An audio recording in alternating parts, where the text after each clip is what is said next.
Hi guys, so a pig farmer who called on Boris Johnson some days ago to do something about the crisis facing British farming has made an emotional appeal to the government to step in.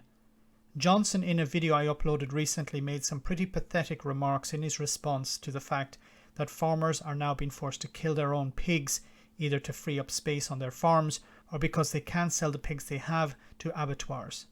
There is just one small problem with Kate Morgan. Perhaps you already know what it is. People are killing pigs now. We personally are weeks away from having to make this horrendous choice, and it will destroy us. Why do you say that, Kate? Because we farm to feed the nation. We don't farm to throw it in the bin. This is food waste. There's people starving in this country, in the world, and our government are prepared to let us throw healthy protein into the bin, and that is criminal. They're telling schools to stockpile food, yet we are going to be throwing food in the bin. This is criminal. This is so serious. So Kate is extremely emotional about what's happening, and rightly so. But we know the old saying, be careful what you wish for because you might just get it. Kate was not an exception when it came to farmers who supported leaving the European Union, as she was fully behind it. This article from 2016 confirms that. It says, some food and drink producers in East Yorkshire are concerned the vote to leave the EU could have a negative effect on trade deals and supply chains. Wow, that was well spotted so early on. It goes on to say, but Kate Morgan, who's a pig farmer from Drayfield, says coming out of the European Union has been a positive thing for them.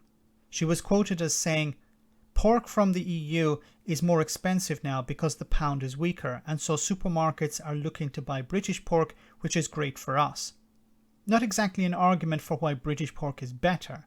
She said in another interview, I love farming, and to be honest, I don't know what I'd do if I wasn't farming.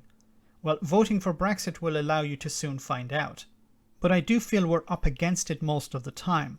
We're all tarred with the same brush, but are all sorts of farmers any time, because I have nothing to hide. I'm not sure what she meant by that. She went on to say, but something needs to change because we are producing a product from a live animal that must be looked after and paid for fairly. So, to open another can of worms, let's leave the EU and support our country because I'm sure the EU need us more than we need them. And there you have it, the Brexit mantra.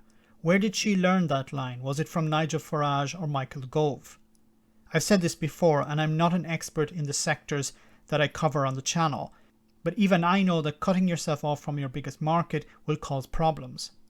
How did farmers who produce things like pork not understand the importance of the EU market to them? Was it ignorance, which is not an acceptable excuse? It's your livelihood, remember. Or was it that many were greedy? They saw leaving the EU as a way to exploit the land in ways they couldn't do before. Perhaps they thought that worker protections would disappear and they could abuse their role as employer. I don't know. Well, I've only seen a few interviews with Kate and I've yet to hear her renounce Brexit. Also, I don't know if she's a Tory voter and whether she would vote for the Conservatives at the next election. But she clearly thought Brexit would benefit her, her farm and Britain. She was wrong on all accounts.